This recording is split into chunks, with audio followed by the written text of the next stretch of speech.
tu dah hian pak lenga hian pon ko char fai na kan nei ve kan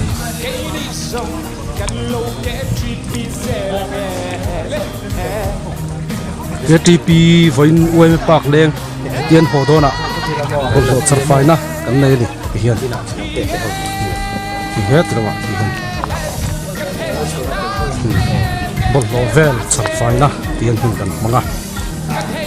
nge pu wei te sin tu ni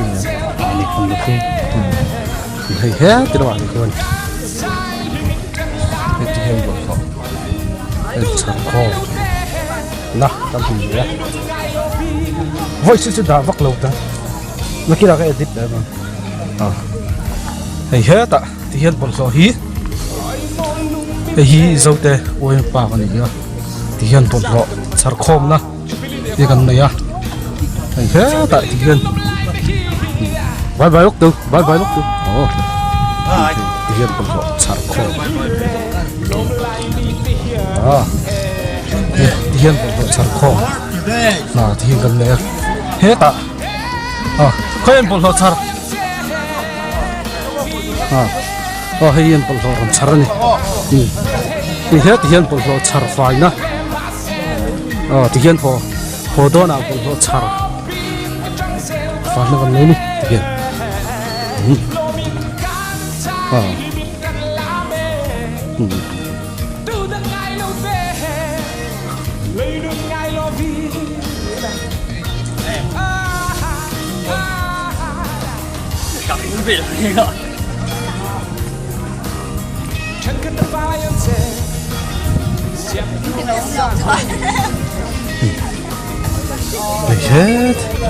hết tại hay thì phải tỏ video này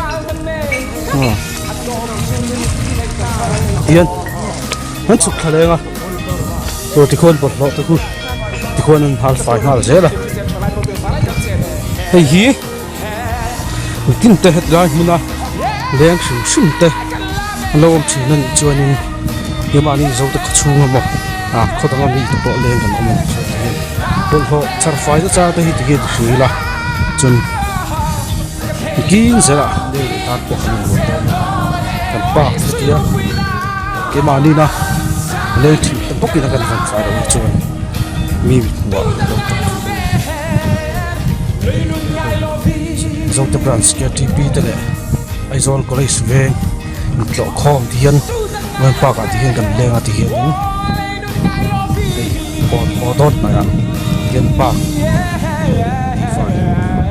vel char kan nei ni char fai tlang ti kan nei ngala hian hianin ai tirai vel poi han eni la kan la vel poi hei fai to khop ma ti khonin bol lo hal fa ngal sel boka chuan hei he ti hian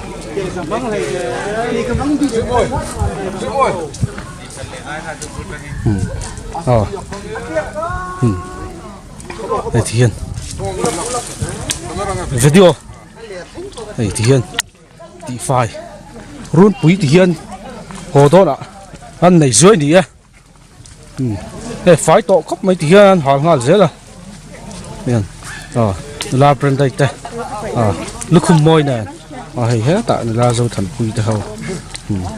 đây thì hiền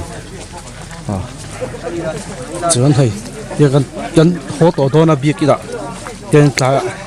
rồi chạy làm cho cần mong đó đi tiền rồi cho cần chạy đó đi chứ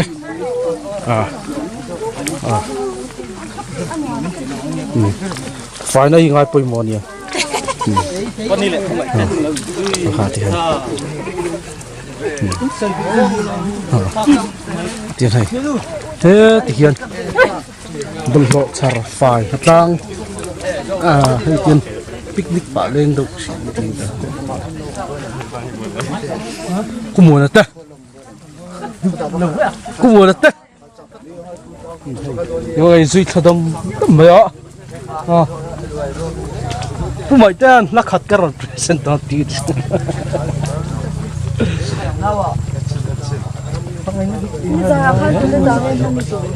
Yên gì thả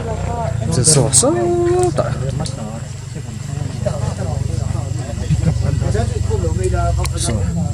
Số ta sự chuyện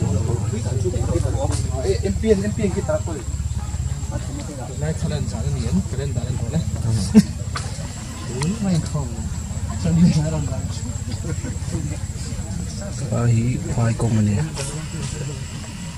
chân chân thịt